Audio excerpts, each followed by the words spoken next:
Monsieur le Président, Madame le Ministre, Monsieur le Ministre, Monsieur le rapporteur général, c'est donc votre troisième PLFSS, vous êtes pleinement en responsabilité.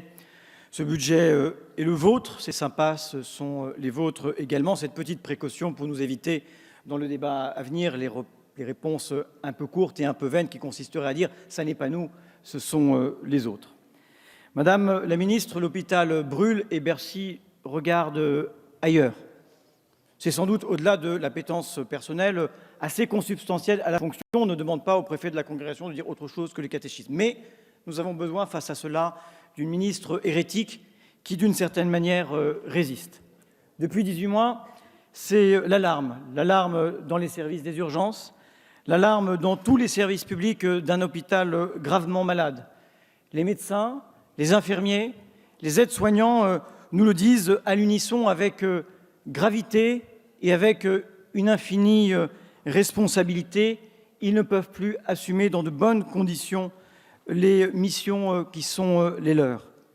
Les effectifs manquent, l'investissement manque, les lits parfois manquent, la charge de l'activité grandit, la souffrance au travail aussi s'accroît et la qualité des soins s'en ressent. Madame la Ministre, nous en sommes là, vous comme ministre, nous comme parlementaires, et nous pouvons, et les uns et les autres, convenir que nous avons demandé beaucoup d'efforts à l'hôpital depuis 20 ans et que beaucoup de ces efforts ont été consentis par les personnels de santé que vous connaissez bien. Et ils ont consenti des efforts considérables avec une charge de travail qui n'a cessé de s'accroître. Nous pouvons aussi convenir ensemble que nous en arrivons à un point de rupture. Les effectifs ont augmenté de 2% ces 10 dernières années quand l'activité à l'hôpital a augmenté de 15%. La population augmente, elle vieillit, les progrès de la médecine permettent de prendre en charge de nouvelles pathologies, mais voilà ce que nous disent aujourd'hui les personnels des hôpitaux, nous ne pouvons plus faire mieux avec moins.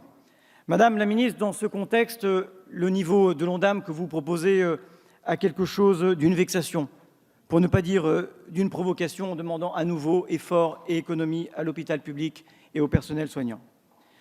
Madame la Ministre, vous avez dit tout à l'heure, à juste raison, que l'hôpital public est un trésor national.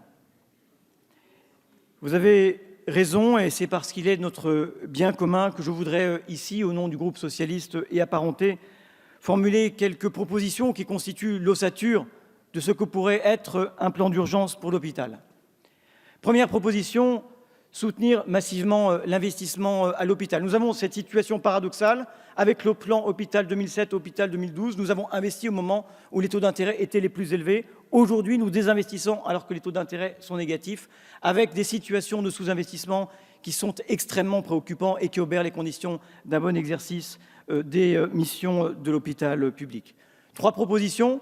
Que l'ensemble des centres hospitaliers, comme c'est le cas pour la PHP, puissent emprunter sur les marchés financiers à des taux d'intérêt négatifs plutôt qu'auprès des banques. Proposition seconde, que sur les 30 milliards de dettes, nous en reprenions 10 avec la CADES pour libérer des capacités d'autofinancement des établissements et qu'enfin les concours financiers à ces établissements soient augmentés annuellement de 1,5 milliard d'euros pour porter à 6 milliards d'euros chaque année l'investissement dans nos hôpitaux, ce qui rejoint à peu près l'évaluation qui avait été faite par le candidat Emmanuel Macron. Seconde proposition, augmenter le budget de l'hôpital et porter l'Ondam pour cette année à 3,1%. 840 millions d'euros supplémentaires pour de vraies mesures catégorielles pour soutenir le pouvoir d'achat de professionnels qui sont parmi les moins bien payés de l'OCDE, pour envisager sérieusement la question des effectifs ou des lits d'hôpital dans un dialogue avec les ARS et les établissements. Troisième principe, zéro suppression de postes au pied du malade, au lit du malade, en abrogeant une norme que nous n'avons jamais votée, celle du 1 pour 15, qui est, j'allais dire, la fin vers laquelle demande la DHES de tendre aux établissements.